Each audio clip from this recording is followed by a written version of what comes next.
Hello students. Nelson Mandela long walk to freedom chapter 2, इसका कुछ part हमने पिछले वीडियो में कर लिया था। नेल्सन मंडेला साउथ अफ्रीका के पहले ब्लैक प्रेसिडेंट थे और वो एक फ्रीडम फाइटर थे साउथ अफ्रीका के, जिन्होंने काफ़ी लंबी लड़ाई लड़ी साउथ अफ्रीका को फ्रीडम दिलवाने में। नेल्सन मंडेला ने 30 साल जेल में बिताए और जब वो 30 साल बाद में साउथ अफ्रीका में लोकतांत्रिक डेमोक्रेटिक इलेक्शन हुए तो वो साउथ अफ्रीका के पहले ब्लैक प्रेसिडेंट चुने गए इन 1994। साउथ अफ्रीका में एक लॉ था एपार्थेड, जिसमें वाइट सुप्रीमेसी थी जो वो रूल करती थी और वो ब्लैक पीपल्स के साथ में रेशियल डिस्क्रिमिनेशन या ऑपरेशन करते थे, यानी कि नस्ल रूप से भेदभाव करते थे ब्लैक पीपल्स के साथ में।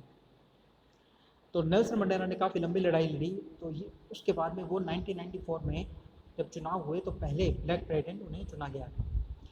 नेल्सन मंडेला को साउथ अफ्रीका में वही दर्जा प्राप्त है जो इंडिया में महात्मा गांधी जी को है। अब ये जो चैप्टर है लॉन्ग वॉक टू फ्रीडम, ये उनकी ऑटोबायोग्राफी का एक एक्सट्रैक्ट है। जब उन्होंने पहली बार जब वो प्रेसिडेंट चुने गए उसके बाद उन्होंने स्पीच दी उनकी शपथ समारोह में, उनके स्वेरिंग में, तो ये उस स्पीच का पार्ट है। इसका कुछ पार्ट हमने कर लिया था जिसमें वो बता रहे हैं कि उन्होंने कितनी लंबी लड़ाई लड़ी और किसकी क्या क्या मुश्किलें हैं उनके जीवन में। तो हम यहाँ से कंटिन्यू करेंगे। A few moments later, we all lifted our eyes in awe as a spectacular array of South African jets, helicopter and troops carrier roared in perfect formation over the Union Building. अब कुछ क्षणों के बाद ही हमने अपनी आंखों को ऊपर उठाया आश्चर्य से, जब जो दक्षिण अफ्रीका के जेट विमान थे, हेलीकॉप्टर्स थे और सेना को ले जाने वाले जो विमान थे, उन्होंने एक बिल्कुल ग्रैंड डिमॉन्स्ट्रेशन दिया, एक प्रदर्शन किया। उन्होंने एक फॉर्मेशन बनाई यूनियन बिल्डिंग के ऊपर से। ओ का मीन्स होता है ग्रेट सरप्राइज, और जो स्पेक्टेकुलर एरे होता है वो एन इम्प्रेसिव डिस्प्ले, एंड जो ट्रूप कैरियर्स हैं वो हैं सेना को ले जाने वाले विमान। It was not only A display of pin point precision and military force, but a demonstration of the military's loyalty to democracy, to a new government that had been freely and fairly elected. अब ये केवल एक display नहीं था कि accuracy का, pin point precision means accuracy, exactness and military force, ये सिर्फ एक मिलिट्री फोर्स का प्रदर्शन नहीं था बट ए डिमॉन्स्ट्रेशन, पर ये एक प्रदर्शन था of the military force loyalty, जो मिलिट्री फोर्स की लॉयल्टी थी उसका भी एक प्रदर्शन था डेमोक्रेसी के प्रति। और किसके प्रति? एक टू ए न्यू गवर्नमेंट, जो एक नई सरकार चुनी गई है उसके प्रति, that had been freely and fairly, जो कि स्वतंत्र रूप से चुनी गई है और जो स्वतंत्र रूप से एकदम फेयरली इलेक्शन हुए हैं उसके द्वारा चुनी गई है। Only moments before the highest generals of the south African defence force and police, अभी कुछ क्षणों पहले ही जो साउथ अफ्रीका के डिफेंस फोर्स एंड पुलिस हैं उनके जो हाईएस्ट जनरल्स हैं, देयर चेस्ट बैठ के with ribbons and medals from days gone by, और जिनके जो चेस्ट हैं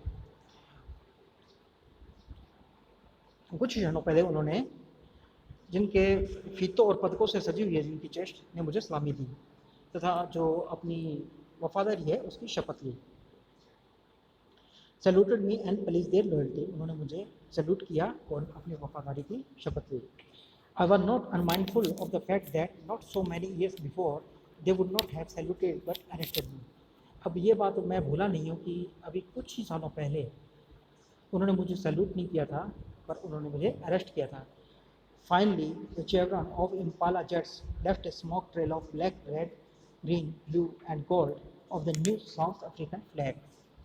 और अंत में क्या हुआ कि जो इम्पाला जेट्स का एक जो बेड़ा था या उसने एक स्मोक छोड़ते हुए वो गया, वहाँ से गुजरा, जिसमें कौन कौन से कलर थे? ब्लैक, रेड, ग्रीन, ब्लू और गोल्ड, जो कि साउथ अफ्रीका के फ्लैग है, उसकी ट्रेल छोड़ते हुए वो वहाँ से गए। उन्होंने वी की शेप बनाई, चौरन मीन्स होता है जो pattern in the shape of V, यानी विक्ट्री का साइन बनाया उन्होंने। The day was symbolised for me by the playing of our two national anthems, और ये जो दिन है ये मेरे लिए सिंबल है अपनी जो दो नेशनल एंथम थी वो उस बजी उस वक्त, and the vision of white singing, और मैं देख रहा था जो दृश्य दिखाई पड़ रहा था। जो वाइट जो लोग पीपल थे वो गा रहे थे निकोसी सिक्लेल ई अफ्रीका, ये उनकी जो राष्ट्रीय गान था ये वाइट पीपल्स का वो ये था। एंड ब्लैक सिंगिंग, और जो ब्लैक गा रहे थे वो कौन सा गा रहे थे, Die Stem the old anthem of the republic, वो एक पुरानी धुन गा रहे थे रिपब्लिक की। All the day neither group knew the lyrics, अब ये जो दिन था इस दिन किसी भी ग्रुप को, यानी कि ना वाइट ग्रुप को ना ब्लैक ग्रुप को, उसकी लिरिक्स किसी को भी याद नहीं थी, यानी कि गाने के जो शब्द थे वो किसी को भी याद नहीं थे। They once despise lyrics of the anthem, they once despise, despise means होता है had a very low opinion of, या जिसको पसंद ना किया जाए। तो ये जो एंथम थी ये वो गा रहे थे जिनको जिसने उन्हें कभी पसंद नहीं किया था, या एक ऐसा समय था जब वो इसे पसंद नहीं करते थे। They would soon know the words by heart, और जल्दी ही वो इसे अपने हृदय में संभालेंगे या हृदय से इसे याद कर लेंगे। On the day of inauguration, और जो इनॉग्रेशन या उद्घाटन का दिन था, I was overwhelmed with the sense of history, मुझे हिस्ट्री के जो जानकारी है उससे मैं भाव विभोर हो गया। ओवरवेल्ड मतलब भाव विभोर हो जाना। In the first decade of the 20th century, ये जो पहला जो दशक था 20वीं सदी का, a few years after the bitter Anglo Boer war, और जो कड़वी लड़ाई थी एंग्लो बोर की जो वार हुआ था, and before my own birth, और मेरे जन्म से कुछ समय पहले, the white skinned peoples of South Africa, जो साउथ अफ्रीका के वाइट स्किन्ड पीपल्स थे, पैच अप देयर डिफरेंसेस, तो उनके बीच में भी कुछ डिफरेंसेस थे जो उन्होंने पैचअप कर लिया था, जो उन्होंने सुलझा लिए थे। And erected A system of racial domination, और उन्होंने एक ऐसा ढांचा खड़ा किया जो कि रेशियल डोमिनेशन का था, यानी कि नस्ल के रूप में भेदभाव करने वाला, यानी ब्लैक पीपल से भेदभाव करने वाला। Against the dark skin peoples of their own land, तो जो डार्क स्किन के लोग थे यानी कि जो ब्लैक पीपल्स थे, उनकी ये अब साउथ अफ्रीका उनकी ओन लैंड थी, यानी कि उनकी मातृभूमि थी, और इस उनके अगेंस्ट ही उन्होंने एक रेशियल जो ऑपरेशन का ढांचा खड़ा कर दिया। The structure they created form the basis of one of the harshest most inhuman society the world has ever known, और ये जो उन्होंने ढांचा खड़ा किया था ये इस दुनिया में कभी भी देखी गई जो सबसे बुरे वाला ढांचा था, जो हार्शेस्ट था वो ढांचा था, और बहुत ही क्रूअल था। ये जो काली चमड़ी के लोग थे ब्लैक स्किन पीपल्स, उनके खिलाफ एक जातीय प्रभुत्व का ढांचा तैयार कर लिया था इन्होंने, वो बहुत ही ज़्यादा अमानवीय था जिसे दुनिया ने कभी भी जाना हो, world has ever known. Now in the last decade of the 20th century, अब जब 20वीं सदी का आखिरी दशक चल रहा है यानी 1994, and my own 8 decade as a man, और जो मेरे खुद के हैं यानी कि नेल्सन मंडेला अपने बारे में कह रहे हैं, उनका भी 8वां दशक चल रहा है, यानी कि 80 ईयर से ऊपर की उनकी उम्र हो चुकी है। That system had been overturn forever, ये जो सिस्टम था, जो ऑपरेशन का सिस्टम था, उत्पीड़न का सिस्टम था, इसे पूरी तरह से बदल दिया गया है।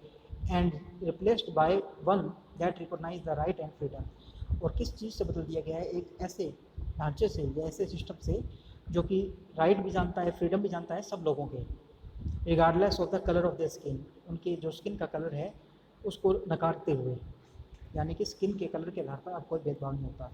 The day had come about through the unimaginable sacrifices of thousands of my people, अब ये जो दिन आए हैं ये अकल्पनीय, अनइमेजिनेबल मतलब जिनकी कल्पना ना की जा सके, वो ऐसे सेक्रीफाइसेस यानी बलिदानों से आया है मेरे लोगों के, ऑफ माई पीपल्स वो suffering and courage can never be counted और रिपेड, और ऐसी सफरिंग मतलब उन लोगों के ऐसी सफरिंग या ऐसे कष्ट जो उन्होंने झेले, उनका साहस कैन नेवर बी काउंटेड और रिपेड, उसे कभी भी गिना नहीं जा सकता या तोला नहीं जा सकता, और कभी भी रिपे नहीं किया जा सकता यानी चुकाया नहीं जा सकता। I left that day, I felt that day as I have on so many other days, मैंने उस दिन जो महसूस किया और जो मैंने पहले भी बहुत दिनों महसूस किया है, ये बार बार महसूस किया है, that I was simply the sum of all those African patriots who had gone before me, कि मैं बस उन सभी जो पैट्रियट्स यानी कि देशभक्त लोग थे पहले, उन सभी का एक निचोड़ ही हूँ, यानी कि उन सभी का एक क्रक्स हूँ, या उनमें से ही एक हूँ जो कि मुझसे पहले जा चुके हैं। यानी कि जिनकी मृत्यु हो गई है फाइट करते करते मुझसे पहले, मैं भी उन सभी का एक पार्ट हूँ, उनका एक एक्सट्रैक्ट हूँ। That long and noble line ended and now begin again with me. अब वो एक जो बहुत लंबी और नोबल मतलब आदर्श जो लाइन थी, जो उनकी मृत्यु के साथ एंड हो गई थी, वो मेरे साथ में उनको उसकी दोबारा शुरुआत हुई है। I was pain that I was not able to thank them. अब मैं बहुत ज़्यादा दुखी था कि मैं उन्हें कोई धन्यवाद नहीं कर सका या उनका धन्यवाद नहीं कर पाया। And they were not able to see what their sacrifice had brought. Brought means होता है अचीव्ड। तो I was pain that I was not able to thank them. अब मैं बहुत दुखी था कि मैं उनका धन्यवाद नहीं कर पाया और उनकी मृत्यु हो गई पहले ही। And that they were not able to see, और इस बात से भी दुखी था कि वो देख नहीं पाएंगे कि उनके जो सेक्रीफाइसेस हैं, यानी कि उन्होंने जो बलिदान दिए, उससे हमने क्या अचीव किया। यानी कि हमने जो आज़ादी प्राप्त की उसे वो लोग नहीं देख पाए जो जिन्होंने अपनी कुर्बानी दे दी, अपना बलिदान दे दिया। तो इसके आगे हम नेक्स्ट वीडियो में कंटिन्यू करेंगे।